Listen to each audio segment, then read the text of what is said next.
FTP நேயர்களுக்கு வணக்கம். இன்று நம்முடைய நேர்காணலுக்காக இணைந்திருக்கிறார் காந்தியவாதி சசி பெருமாள் மது ஒழிப்பு போராளிகளின் ஒருங்கிணைப்பாளர் சுந்தர் அவர்கள். வணக்கம். வணக்கம். எப்படி இருக்கீங்க? நல்லா இருக்கிறேன். தொடர்ந்து இந்த சமூக ஆர்வலர்களுடைய எண்ணிக்கையானது தமிழகத்துல பெருகிக்கிட்டே இருக்கு. அதுலேயும் வலைதளம் மூலமாக பொதுமக்கள் வாயிலாக சோசியல் மீடியா மூலமா பிரபலமாகிற இந்த சமூக செயற்பாட்டாளர்கள் சமீப காலமாகவே அதிகமாயிட்டு இருக்காங்க. அண்மையில KPY பாலா இந்த இஷ்யூ நீங்க பார்த்துருப்பீங்க. பொதுவெளியில அவர் பண்ணக்கூடிய அந்த நன்மைகள் மக்களுக்கு நல்லதா இருந்தாலுமே கூட அவரை பல தரப்பட்ட முதலாளிகள் பயன்படுத்திக்கிறாங்க இப்படின்ற ஒரு விமர்சனம் இருக்கு. முதற்கட்டமா எப்படி பாக்குறீங்க? சமூக ஆர்வலர்கள் தமிழகத்துல அதிகரிச்சு கொண்டு இருக்கிறாங்க அப்படின்னு சொன்னா அதை நம்ம வரவேற்கக்கூடியதான். சமூக பொறுப்புடனும் மக்கள் நலம் சார்ந்தும் அந்த பணிகள் இருக்கும் பட்சத்துல அதை நம்ம முக்கியமா வரவேற்கணும். அவங்களுக்கு நம்ம ஆதரவு கொடுக்கணும். அது மக்களுக்கு நன்மை தரக்கூடியதா இருக்கும் பட்சத்துல அதை நம்ம வரவேற்கலாம். அதுல எந்த வித தப்பும் கிடையாது. இது இப்ப KPY பாலா அவரை வச்சு சமீப நாட்களாக ஒரு விமர்சனங்களும் விவாதங்களும் பயணிச்சுக்கிட்டு இருக்கிறத நானும் பார்த்தேன், சில ஊடகங்கள்ல பார்த்தேன். குறிப்பா KPY பாலா இப்போ ஒரு சமீபத்துல ஒரு படம் மூலம் ஒரு கதாநாயகனாக நடிச்சிருக்கிறாரு. சின்ன திரையில மூலம் ஒரு பிரபலமா இருக்கிறனால இந்த சம்பவம் வெளிப்படையா பேசக்கூடியதா இருக்குது. ஆனா இது சம்பந்தமா பலவிதமான விமர்சனங்கள், பலவிதமான முறைகேடுகள் இது போன்ற சமூக செயல்பாட்டு தளத்துல இருக்கக்கூடியவங்க அரசியல்வாதிகள்கிட்ட இருந்துகிட்டு தான் இருக்குது. அது பெருசா அது தெரிஞ்சாலும் அது அவ்வளவு மக்கள் மத்தியில வெளிப்படையா தெரியல. ஏன்னா மக்கள் மத்தியில ஒரு விஷயம் போகணும்னா கூட அந்த நபர் எப்படி வெளியே தெரிந்த முகமா இருக்கும் அப்படிங்கிறதான பாக்குறாங்க. அப்ப இது சினிமா துறையை சார்ந்தது இருக்கும் பொழுது அது எளிதா ஒரு பேசக்கூடிய ஒரு பொருளா மாறி இருக்கும். அவ்வளவுதான். இப்ப KPY பாலா அவர் பல விஷயத்துல அவருடைய செயல்பாடுகள் பல பேருக்கு பல உதவிகள் செய்ததாக நம்ம பார்த்திருப்போம், கேள்விப்பட்டிருப்போம்.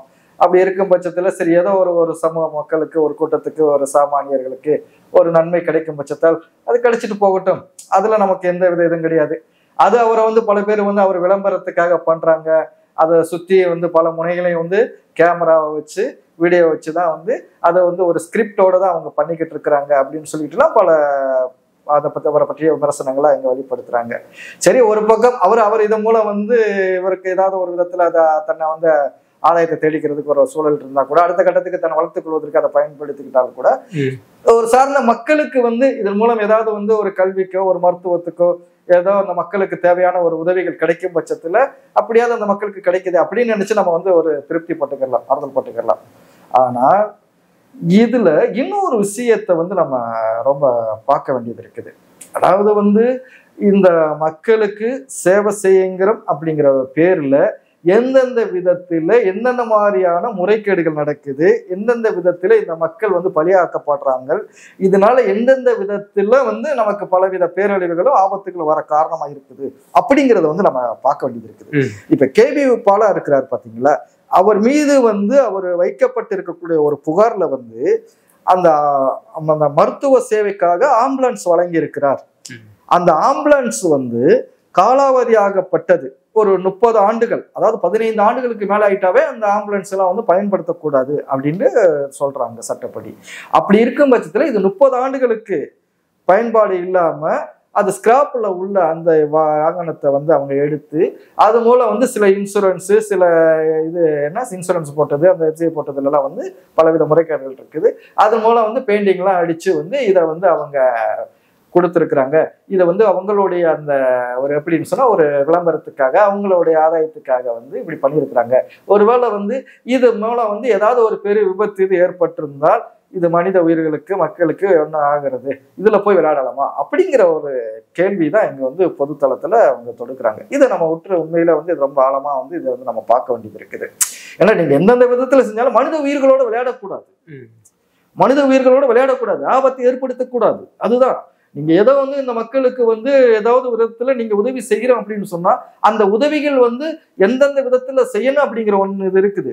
நான் போய் மருத்துவ சேவைக்காக ஆம்புலன்ஸ் வழங்குறேன் அப்படின்னு சொல்லிக்கிட்டு காலாவதியான அந்த ஆம்புலன்ஸ் நான் போய் எடுத்து அதை ரெடி பண்ணி நான் புது ஆம்புலன்ஸ் கொடுக்குறேன் அப்படிங்கிறதுக்காக நீங்க பேரை போட்டு விளம்பரத்தை தேடிக்கிட்டு நீங்க அந்த மக்களுக்கு கொடுத்துட்டு போறீங்க. அதை பயன்படுத்தி அது மூலம் ஏதாவது ஒரு உயிர் இழப்பு ஆபத்து ஏற்பட்டிருந்தா அது எவ்வளவு பெரிய ஒரு மிகப்பெரிய ஒரு பேரிழப்பை கொடுக்கும். அப்ப இந்த இடத்துல வந்து பாலாங்கிற ஒரு முகம் மட்டும்தான் தெரியுது, ஆனா அதுக்கு பின்னாலே இருந்து இறக்குறது யாரு, அதுதான் இங்க கேள்விக்குறியா இருக்கு. எப்படி ஒரு இப்ப ஆரம்பத்துல வந்து உதவி செய்யணும்னு வராங்க, அவங்க வந்து அவங்களுடைய சொந்த காசுல தான் வந்து உதவி பண்றாங்க, இவங்களுக்கெல்லாம் எப்படி வந்து பணம் வருது? அதாவது வந்து முதல்ல இவங்க எப்படின்னு சொன்னா, இப்ப பாலாங்கிறவர் வந்து என்னுடைய வருமானத்து மூலம் தான் நான் வந்து இந்த மாதிரி நன்மைகள் வந்து மற்றவங்களுக்கு உதவிகள் செஞ்சுக்கிட்டு இருக்கேன். வேற யார்ட்டையுமே எந்த வித நன்கொடைகளோ எந்த டொனேஷனோ யாருக்கு நான் வாங்கல, என்னுடைய சொந்த உழைப்புல நான் கொடுத்துக்கிட்டு இருக்கிறேன் அப்படின்னு அவர் சொல்றாரு. அப்ப பல இடத்துல அவர் போகும்பொழுது ஃபர்ஸ்ட் வந்து இந்த பேரிடர் நேரத்துல மழை புயல் வெள்ள காலத்துல போய் இந்த மக்களுக்கு வந்து நான் போய் கொடுத்தேன், இந்த வறுமையில இருக்கிறவங்களுக்கு மருத்துவ உதவிக்கு கல்வி உதவிக்கு நான் போய் கொடுத்து இதை பண்ணேன் அப்படின்லாம் வந்து அவங்க சொல்லிட்டு இருந்தாங்க. சரி, ஏதோ ஒரு நல்ல விஷயம், பரவாயில்ல, தன்னுடைய ஒரு சொற்ப வருமானத்தை கொண்டு கூட வந்து அவங்க பண்ணிக்கிட்டு இருக்கிறாங்களே அப்படின்னு சொல்லிக்கிட்டு மக்கள் மத்தியில வந்து என்ன பண்ண அவர் மேல வந்து ஒரு நன்மதிப்பு ஒரு நன்பேர்லாம் இருக்கும் பட்சத்துல வந்து மற்ற ஒரு ஆதரவு நிலைகள்லாம் வந்து அவர் மீது வந்து இருக்குது. அந்த ஆதரவு நிலைகள் வந்து இன்னும் அவருக்கு வந்து என்ன பண்ணுது, அடுத்த கட்டத்துக்கான ஒரு நகரத்துல வந்து கொண்டு போய் சேர்த்துக்கிட்டு இருக்குது. அப்ப இது என்ன பண்றாங்க, இவரை வச்சு பின்னாடி ஒரு குரூப் வந்து இவரை இயக்கிட்டு இருக்கிறாங்க. இதுக்கு பின்னாடி வந்து பல முறைகளான ஒரு நபர்கள் வந்து இருக்கிறாங்க, அதை வச்சு அதை இயக்குறாங்க. அதுதான் வந்து இவரை பயன்படுத்திக்கிட்டு அவங்களும் ஆதாயத்தை தேடிக்கிறாங்க. இவரை வந்து இது மூலம் வந்து தன்னை வந்து வளர்த்துக்கிறதுக்கான வழியை செஞ்சுக்கிட்டு போயிட்டு இருக்கிறாங்க அப்படின்னு சொல்றாங்க. இப்ப எடுத்தோம்னு சொன்னா கூட சினிமா சில ப்ரொமோட் பண்ணக்கூடிய சில நிகழ்வுகள்லாம் இருக்கு பாத்தீங்களா, அந்த நிகழ்வுகள்ல கூட நம்ம பார்த்தோம் அப்படின்னு சொன்னா வந்து அந்த அவங்க யார் யாருக்கு உதவி செஞ்சாங்களோ அந்த மக்களை அந்த நபர்களை வந்து மேடைகளை கொண்டு வந்து நிறுத்தி அவங்க மூலம் வந்து இந்த மாதிரி இருந்தாங்க அப்படின்னு வெளிப்படுத்துவாங்க.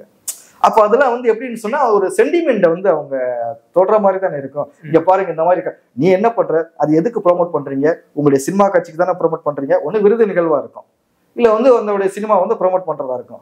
அந்த இடத்துல கொண்டு வந்து இந்த சேவை பண்ற தன்மையை வந்து நிக்க வச்சு இந்த சென்டிமெண்ட்டை தொடராங்களாம். அப்ப எப்படின்னு சொன்னா அவங்களுடைய அந்த தொழில் வணிகத்தை வந்து எப்படின்னு சொன்னா வியாபாரத்தை வந்து மக்கள்கிட்ட கொண்டு போய் சேர்க்கறதுக்காக இது அவங்க கையில் எடுத்துக்கிறதா இருக்குது. இப்ப சேவைண்டா என்ன, பிறர் தேவை அறிந்து அந்த தேவைக்காக தன் வந்து அந்த சேவையை செய்யணும் அப்படிங்கிற ஒரு மனப்பான்மையோட வந்து நிக்கிறது தான் சேவை. ஆனா சேவைங்கிற பேர்ல தன் தேவையை வந்து இங்க நிவர்த்தி செய்யக்கூடியதா நம்ம பார்க்க வேண்டியதா இருக்குது. நம்ம பெரும்பாலுமே வந்து இந்த திரைத்துறையில இருக்கிறவங்க எல்லாருமே வந்து பார்த்தோம்னு சொன்னா வந்து ஒரு எப்படின்னு சொன்னா அவங்க வந்து ஒரு ட்ரஸ்ட் வச்சு நடத்துறோம் அப்படிங்கறத பார்க்கலாம். பெரிய நடிகர்கள்லாம் அப்படியே வச்சிருப்பாங்க.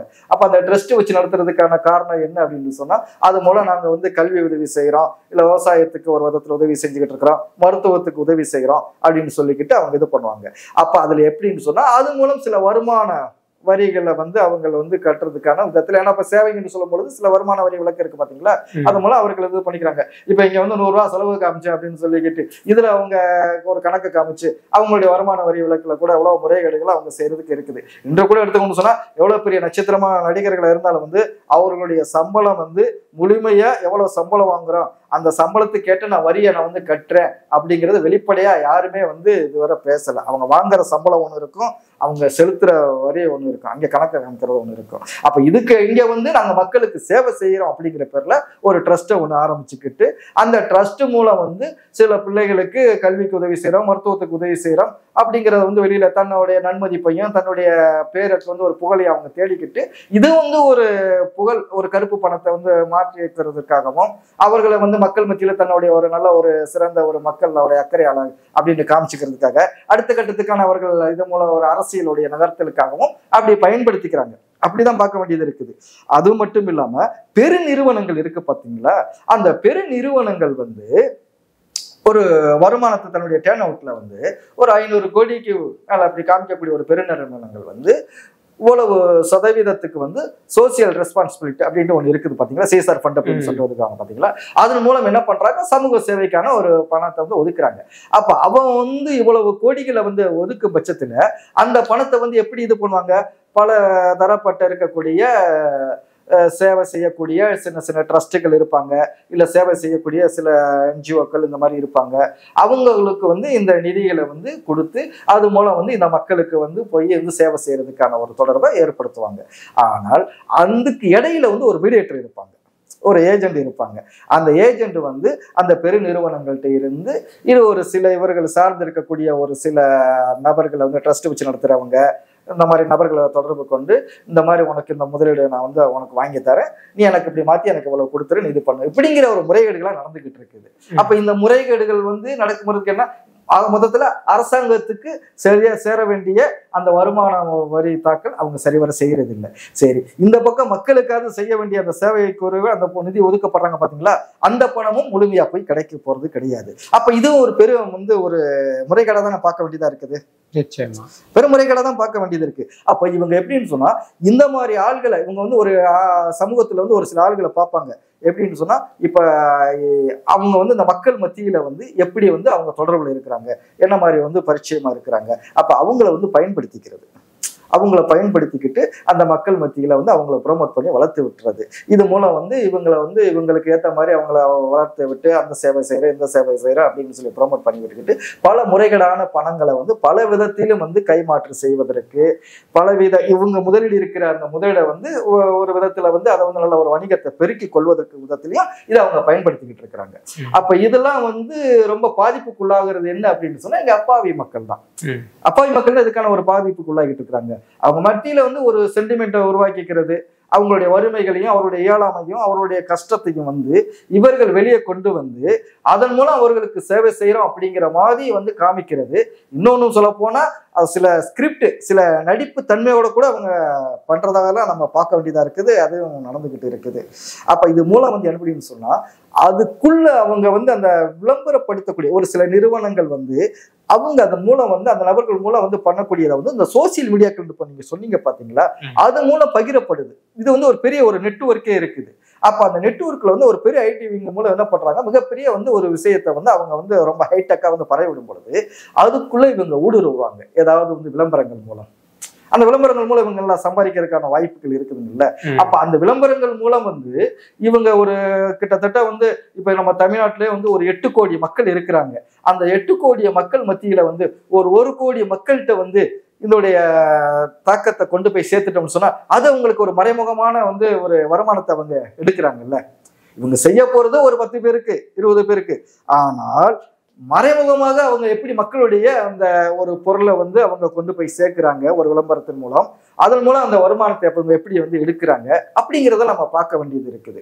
அப்ப இவர்கள் மூலம் வந்து அந்த வெளிப்படுத்தக்கூடிய அந்த காட்சிகள் வந்து சமூக ஊடகங்களை பகிரும் பொழுது அது மக்களுக்கு சரியான விதத்தில் பயன் தரக்கூடியது, மக்களுக்கு இது பயனற்றது அப்படிங்கிறதெல்லாம் வந்து இவங்க அதை வந்து பார்க்கறது கிடையாது. நமக்கு வந்து ஏதோ ஒரு ப்ரோமோட் கிடைக்குது, நமக்கு ஏதாவது ஒரு வருமானம் கிடைக்குது, ஒரு பேர் கிடைக்குது, புகழ் கிடைக்குது அப்படின்னு தான் பாக்குறாங்களே தவிர இது இந்த சமூகத்துக்கும் இந்த மக்களுக்கும் அது எந்த விதத்தில வந்து ஒரு பயன் தரக்கூடியதா இருக்கும், இதனால அவங்களுக்கு எந்த விதத்திலாவது வந்து ஒரு தேவையில்லாத ஒரு பிரச்சனைகளோ இல்ல தேவையில்லாத சிக்கல்களோ வராமல் இருக்குமா அப்படிங்கிறதுல அவங்க பாக்குறது கிடையாது. அப்ப இதெல்லாம் யாரு பின்னாடி இருக்கிறா, சில கார்பரேட் நிறுவனங்கள், சில முறைகேடான ஒரு சில வணிக வியாபாரிகள், அவர்கள் வந்து இந்த மாதிரி ஒரு வணிகத்துடைய வழி வைத்து இந்த மக்களை பலிகடாக்கிட்டு இருக்காங்க. அப்ப அதுக்கு வந்து இது போன்ற மனிதர்களை வந்து அவங்க பயன்படுத்தி இருக்க கூடாது அப்படிங்கிறத நம்ம எச்சரிக்கை நம்ம சொல்றோம். அது மட்டும் இல்ல, பொதுவா வந்து இப்ப கேவி பாலாங்கிற ஒரு பர்சனை வச்சு நம்ம வந்து பேசிக்கிட்டு இருக்கிறாங்க. நான் பொதுவா சொல்ல வரேன், இந்த சமூக ஊடகங்கள் வந்து ஒரு மனிதரை வந்து அந்த சொசைட்டிக்குள்ள அவரை வந்து அவரை நல்லவரா அப்படிங்கிற விட்டாலும் அவரை வந்து ரொம்ப ப்ரொமோட் பண்ணி விட்டு தூக்கி விட்டுறாங்க. அதே மாதிரி வந்து அவரை வந்து ஒரு மோசமானவர் அப்படி சித்தரிக்கிறனா கூட வந்து இந்த இருக்கக்கூடிய இந்த ஊடகங்களை வந்து ரொம்ப வந்து வெளிப்படுத்துது. இப்ப இது மூலம் வந்து இந்த சமூக செயல்பாட்டில் இருக்கக்கூடிய ஒரு மனிதர் மக்கள் மத்தியில வந்து ஒரு பிரபலமா நல்ல ஒரு செயல்பாட்டுல இருக்கிறார் அப்படின்னு சொல்லிக்கிட்டு அவருக்கு வந்து நல்ல ஒரு நன்மதிப்பு இருக்குது, பல விருதுகள் வாங்கியிருக்கிறாங்க. இதனுடைய பார்த்துக்கிட்டு இவங்க என்ன பண்றாங்க, சுற்றி இருக்கக்கூடியவர்களா, அப்ப பரவாயில்லடா இவர் தனக்கு இல்லாம வந்து இந்த சமூகத்துக்காகவே வந்து ஒரு முழுமையை அர்ப்பணிச்சு செயல்பட்டுக்கிட்டு இருக்கிறாரு அப்படிங்கிற பார்வையில பல பேர் வந்து பல விதத்திலும் வந்து அவங்களுக்கு வந்து என்ன பண்றாங்க, ஒரு பொருளாதார நிதி பங்களிப்பு செய்யறாங்க. அப்ப அந்த நிதி பங்களிப்பு இவர்கிட்ட கொடுக்கும் பட்சத்துல இது சரியான வந்து ஒரு அந்த மக்களுக்கு போய் சேரும், ஒரு கல்விக்கோ ஒரு மருத்துவத்துக்கோ இல்லை அந்த மக்களுடைய அத்தியாவசிய முக்கியமான தேவைகளுக்கோ போய் சேரும் அப்படிங்கிற விதத்துல இந்த மனிதருக்கு அவங்க கொடுப்பாங்க.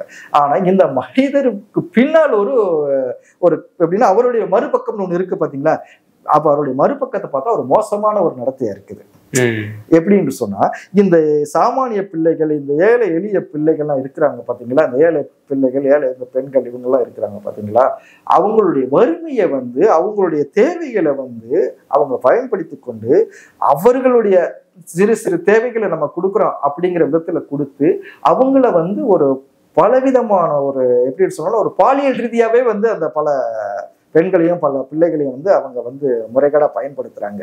அப்ப அந்த மனிதர் வந்து இந்த சொசைட்டியில பார்த்தோம்னு சொன்னா ஒரு மிகப்பெரிய ஒரு மனிதரா, ஒரு மகானா தான் பார்க்கப்படுறாங்களே தவிர, ஆனா அவருக்குள்ள இருக்கக்கூடிய ஒரு மோசமான நடத்தை, அவர் மூலம் வந்து இந்த பிள்ளைகள் பல விதத்திலும் பாதிப்புக்குள்ளாகிறாங்க, பல பெண்கள் பல விதத்திலும் பாதிப்புக்குள்ளாகிறாங்க. அது இங்க தெரிய மாட்டேங்குது. அப்ப அதுக்கு காரணம் என்ன?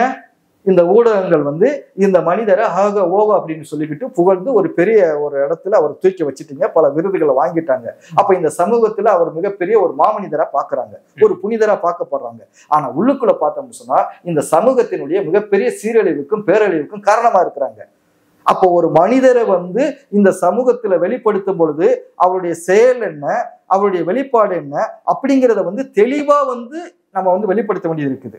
யோனதானம் வந்து ஒரு சில மனிதர்களை வந்து இந்த சமூகத்தினுடைய பிரதிபலிப்பா வந்து ப்ரொமோட் பண்ணி விட்டு அவங்கள வந்து அப்படி இந்த சமூகத்துல அடையாளப்படுத்தி விட்டு அவங்க மூலம் எவ்வளவோ இந்த மாதிரி வந்து தலைமுறைகள்லாம் வந்து கல்லூரி பிள்ளைகள், பள்ளி மாணவர்கள்லாம் வந்து இந்த சாமானிய இந்த பெண்கள் எல்லாம் ஏதோ ஒரு விதத்துல சில அவங்களுடைய தேவைகளுக்காக அங்க போய் வீழ்ந்து பல விதத்திலும் பலியாகி கொண்டிருக்கிறாங்க, பலிகடாகிட்டு இருக்காங்க. அப்ப இது என்ன சொல்ல முடியும்?